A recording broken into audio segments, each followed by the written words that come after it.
हमारे साथ हैं वैदिक संस्कृति के अध्येता डॉक्टर अरुण कुमार जायसवाल जी। नमस्कार। नमस्कार। श्रीमद् भगवत गीता के 8वें अध्याय का 12वां एवं 13वां श्लोक। सर्वद्वाराणि संयम्य मनोहृदि निरुध्य च मूर्धन्याधायात्मनः प्राणमा स्थितो योगधारणाम् ओमित्येकाक्षरं ब्रह्म व्याहरन् मामनुस्मरन् यः प्रयाति त्यजन् देहं स याति परमां गतिम्। सब इंद्रियों के द्वारों को रोककर तथा मन को हृदय में स्थिर करके फिर उस जीते हुए मन के द्वारा प्राण को मस्तक में स्थापित करके परमात्मा संबंधी योग धारणा में स्थित होकर जो पुरुष ओम इस एक अक्षर रूप ब्रह्म को उच्चारण करता हुआ और उसके अर्थ स्वरूप मुझ निर्गुण ब्रह्म का चिंतन करता हुआ शरीर को त्याग कर जाता है, वह पुरुष परम गति को प्राप्त होता है। हमारी एक जिज्ञासा है कि मृत्यु की कला क्या है?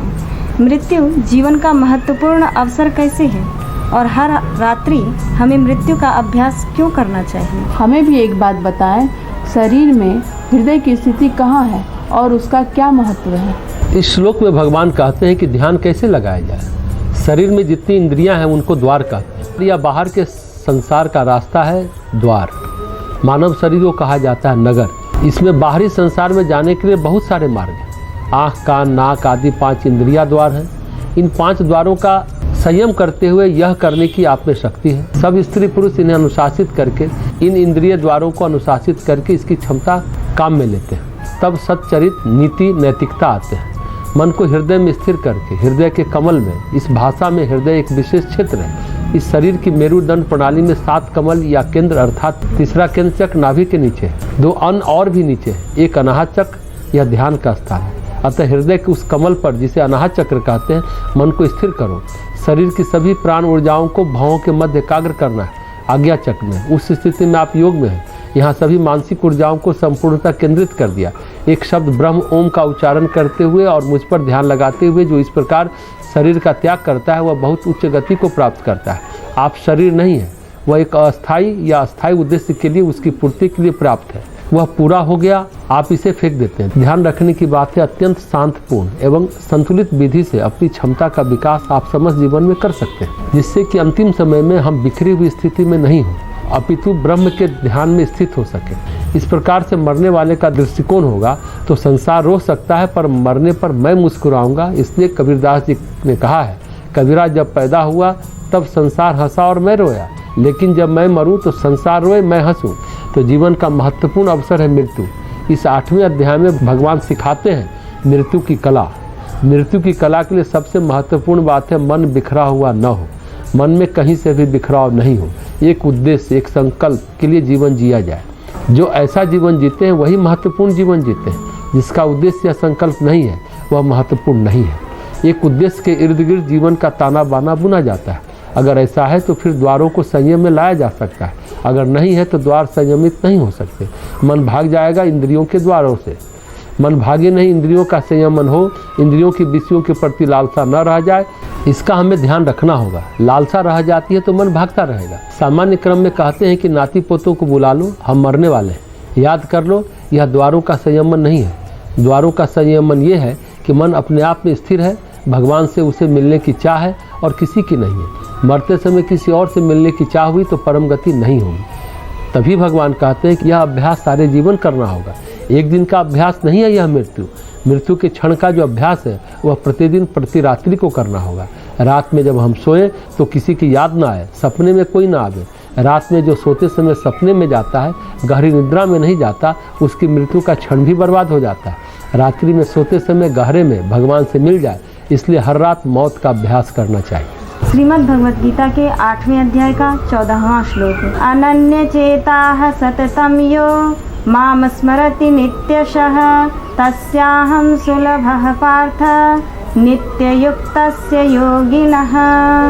हे अर्जुन, जो पुरुष मुझ में अनन्य चित्त होकर सदा ही निरंतर मुझ पुरुषोत्तम को स्मरण करता है, उस नित्य निरंतर मुझ में युक्त हुए योगी के लिए मैं सुलभ हूँ, अर्थात उसे सहज ही प्राप्त हो जाता हूँ। एक प्रश्न है, चित्त कितनी कितनी धाराओं में बहता है, उसकी एक एक धाराओं से एक एक जन्म कैसे संभव है? हमें भी एक बात बताएं, अंतराय, प्रारब्ध, कर्म, संस्कार क्या होते हैं? बस मन को भगवान की ओर जाना चाहिए, केवल भगवान की ओर और कहीं नहीं। चेता मतलब चित्त, अनन्य चेत्या यानी जिसके चित्त में कुछ है ही नहीं, जबकि चित्त में बहुत सारी चीज़ें होती हैं। न जाने कितने संस्कार, न जाने कितने संबंध, न जाने कितनी बातें, न जाने कितनी यादें। चित्त का प्रवाह ऐसे है जैसे हरिद्वार में गंगा का प्रवाह, जो 7 धाराएं लेकर बही, जबकि चित्त की तो अनंत धारा है। चित्त बहता है अनंत अनंत धारा में, और यह चित्त जहाँ जहाँ बहता है, जिस जिस धारा में बहता है, सोचे वह एक एक जन्म अपने लिए सृजित करता है। चित्त के लिए और सब कुछ इम्पोर्टेंट महत्वपूर्ण होता है, परंतु भगवान इम्पोर्टेंट महत्वपूर्ण नहीं होता है। भगवान ने चित्त रमता नहीं, मन रमता नहीं, आकर्षण होता नहीं। तो भगवान कहते हैं अनंत चित्त में, जिसके चित्त में कुछ है ही नहीं और बात है ही नहीं, कोई चीज़ है ही नहीं, नित्य प्रति भगवान का स्मरण बना रहे, तो जो भी कर्म बनेंगे उनके संस्कार नहीं पड़ेंगे। कर्म करने से संस्कार नहीं पड़ते। कौन कर्म से किस संस्कार का संबंध है यह नहीं, मन कहाँ होता है, चित्त कहाँ होता है, भावनाएं कहाँ होती हैं, मन का जुड़ाव कहाँ होता है, उससे पड़ते हैं संस्कार। अगर मान लो कोई आदमी कर्म न करे, केवल इधर उधर सोचता रहे, कभी इसके बारे में कभी उसके बारे में, भावनात्मक रूप से आकुल होकर, तो उसमें संस्कार पड़ते रहेंगे। इसी पर भगवान कहते हैं जो मेरा स्मरण करता है मैं उसके लिए सुलभ हूँ। भगवान के स्मरण के लिए पूरी व्यवस्था है। स्वाध्याय, सत्संग, निरंतर शास्त्रों का चिंतन, अध्ययन, मनन, सत्पुरुषों का संग, अच्छे लोगों का संग, अगर ये सब होता रहे तो ही संभव है भगवान का निरंतर स्मरण। चूँकि स्मरण के लिए निरंतर प्रयास करना चाहिए, पर बहुत सारे कर्म हैं, जैसा कि योग में कहते हैं अंतराय मतलब गैप, खाली, अंतराल आ जाता है। प्रारब्ध अड़ता है, कर्म अड़ता है, संस्कार अड़ता है, तो खालीपन आ जाता है। ऐसे अटक अटक कर चलना पड़ता है। तो भगवान कहते हैं कि मैं उनके लिए सहज उपलब्ध हूँ जो निरंतर मुझे ही सोचता रहता है। अंतराय, प्रारब्ध, कर्म, संस्कार क्या होता है, इसे एक उदाहरण से समझे। एक लड़की थी, वह कानपुर के गांव में निरंतर गायत्री अनुष्ठान करती, 40 दिन का अनुष्ठान, कभी कोई व्रत कभी कोई तप। शादी हुई तो पति से कहा कि हम शरीर से संबंध नहीं बनाएंगे, बाकी सारे काम करेंगे, झाड़ू पोछा बर्तन वगैरह। ये कहानी हमने पहले बताई थी, लेकिन हाँ इसका संदर्भ है। ऐसा नहीं कोई झूठ बोल रही थी, उसके अंदर उस समय सचमुच वही भाव था। पति को कह दिया कि तुम दूसरी शादी कर लो, हम तो तपस्या करेंगे। 10 साल ऐसा ही चला, वह गायत्री अनुष्ठान करती रही। यह सत्य घटना है। 11वें साल वह मायके आई, साधना, भजन, पूजा पाठ करती थी। इसी बीच एक अहिर का लड़का उसे भाग गया और वह उसके साथ भाग गई। 10 साल गायत्री अनुष्ठान, चांद्रायन करने के बाद वह भाग गई। तो संस्कार का बल बहुत प्रबल होता है। तो यह सोचे कि भगवान का स्मरण करने के बावजूद ही प्रारब्ध बना रहता है। हाँ, प्रारब्ध धीरे धीरे टूटता है। अगर कोई निरंतर भगवान का स्मरण करता रहता है तो एक दिन ऐसा आएगा, एक क्षण ऐसा आएगा जब प्रारब्ध टूट जाएगा। जब तक प्रारब्ध है तब तक मन चित्त सक्रिय होने की कोशिश करेगा। बस आवश्यकता है परमात्मा का निरंतर चिंतन करने का अभ्यास। और जब तक चित्त में धाराएं हैं, अनन्य चित्त नहीं है, तब तक भगवान का प्रश्न ही नहीं है, और तब तक निरंतर रोज स्मरण भी नहीं है। स्मरण बना रहे इसके लिए अनन्य चित्त बनना ही पड़ेगा। एक क्षण तो ऐसा लाना ही पड़ेगा जब चित्त की धारा सहस्त्र जगह न बहे, एक ही जगह बहे। अगर ऐसा है तो ही कोई बात है, नहीं तो नहीं है।